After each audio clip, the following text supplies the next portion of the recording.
Act 5, Scene 3. So, in the scene, a servant comes and tells Macbeth, we see Macbeth finally on stage again, that there is a vast army nearby. But Macbeth is confident, he's not afraid because he can't be harmed by any man born of woman. He totally trusts what the witches have said to him. We also hear that Lady Macbeth is getting worse, and the doctor reports that she is losing her mind. Macbeth doesn't seem to be bothered by this news. Instead, he's more interested in preparing for battle. Again, we have links to Spark Notes if you want a modern version side by side, and also Mr. Bruff's interpretation of the scene. Right, so what I want you to really think about while we're reading the scene. Think about structure. This scene acts to contrast those before and after it. We see a switch from the forces of good to the forces of evil, and we're going to see that this is something that occurs right the way through Act 5, that we're constantly swapping from Macbeth, Malcolm, Macbeth, Malcolm, or forces of good, forces of evil. And the structure of these scenes allow us as the audience to see how the two sides behave. Again, it's a short scene, fast-paced, leading to the climax. All of these things work to build up that anxiety, that tension, that excitement. Scene 3. Dunsinane, a room in the castle. Enter Macbeth, the doctor, and attendants. Here's Macbeth in the full flow of his madness. This is illustrated by the broken iambic pentameter. He's had reports that the Thanes are flying from him.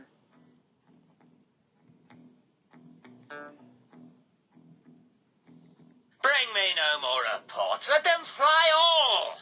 Till Burnham Wood, removed to Dunsinane, I cannot taint with fear. What's the boy Malcolm? Was he not born of woman? The spirits that know all mortal consequences have pronounced me thus. Fear not, Macbeth. No man that's born of woman shall e'er have power upon thee. Then fly, false Thanes, and mingle with the English epicures. The mind I swear by, and the heart I bear, shall never sag with doubt, nor shake with fear.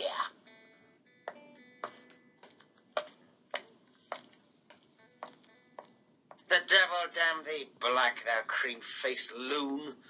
Where got'st thou that goose look? There's 10,000. Geese, villain? Soldiers, sir. Go prick thy face and overread thy fear, thou lily-livered boy. Lily-livered comes from this play and refers to the idea that the liver is lacking blood, another way of speaking about cowardice. He slaps the soldier, saying, What soldiers, Patch? Death of thy soul, those linen cheeks of thine are counsellors to fear. What soldiers, whey-face? Whey is the white residue left when milk curdles. The English force, so please you. Take thy face hence. Seaton!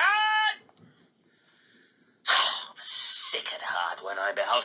Satan, I say! This push will cheer me ever or deceit me now. I have lived long enough. My way of life has fallen into the sere, the yellow leaf. The autumn of his days. And that which should accompany old age is honour, love, obedience, troops of friends. I must not look to have. Now they're all qualities Duncan had, because he was a good king, and Macbeth has none of them. But in their stead, curses. Not loud, but deep. Mouth, honour, breath, which the poor heart would fain deny and dare not. Satan! And Seaton, still loyal to Macbeth. What's your gracious pleasure? What news more? All is confirmed, my lord, which was reported. I'll fight, till from my bones my flesh be hacked. Give me my armour. Macbeth has only one mantra. I'll go on fighting, I'll go on fighting. 'Tis not needed yet. I'll put it on. Send out more horses. Scare the country round. Hang those that talk of fear. Give me mine armour. How does your patient, Doctor? Not so sick, my lords, as she is troubled with thick-coming fancies that keep her from her rest. Cure her of that. Canst thou not minister to a mind disease? Pluck from the memory a rooted sorrow, raise out the written troubles of the brain, and with some sweet oblivious antidote cleanse the stuffed bosom of that perilous stuff which weighs upon the heart? Therein the patient must minister to himself. Throw physic to the dogs, none of it. Come, put mine armour on. Give me my stuff. Seaton, send out. Doctor, the thanes fly from me. Come, sir, dispatch. If thou couldst, Doctor, cast the water of my land, find her disease, and purge it to a sound and pristine health, I would applaud thee to the very echo that should applaud again. Now comes an odd interpolated half-line, which some think refers to the fact he's just noticed his armour's on. He's sliding in and out of sanity now. Pull it off, I say. What rhubarb, senna, or what purgative drug would scour these English hens? Hearest thou of them? Rhubarb is good for causing diarrhea, and he has the idea that he can use it to purge Scotland of the English.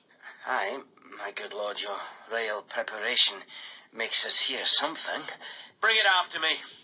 I will not be afraid of death and bane, till Burnham Forest come to Dunsinane. Everyone leaves except the doctor. Were I from Dunsinane away and clear, profit again should hardly draw me here. There's no hope. Macbeth is going down, and he'll take everybody with him. Act 5. So, what do we learn about the characters in this scene? Macbeth has become overconfident. He totally trusts the witch's prophecies. Notice how he points out, or he picks out and keeps hold of the elements that he wants to believe, rather than considering all of the prophecies overall. And we see here that he thinks that he is completely invincible. Nothing can harm him. Others are clearly afraid of him. He is rude and belittling to those who still serve him. And this is a massive contrast to the gracious and the well-respected Duncan that we saw right at the beginning of the play, bestowing honour and gifts to his thanes. And it supports the idea that Duncan was a rightful king, while Macbeth is an imposter. He is a usurper. He's stolen the throne. We also hear of the further decline of Lady Macbeth. However, her lack of presence on stage shows the lack of care and attention for her from Macbeth. He is too focused on the war, and it also implies the kind of degradation of their relationship. They used to be really close. Now he's not even visiting her. He's just talking to other people about her.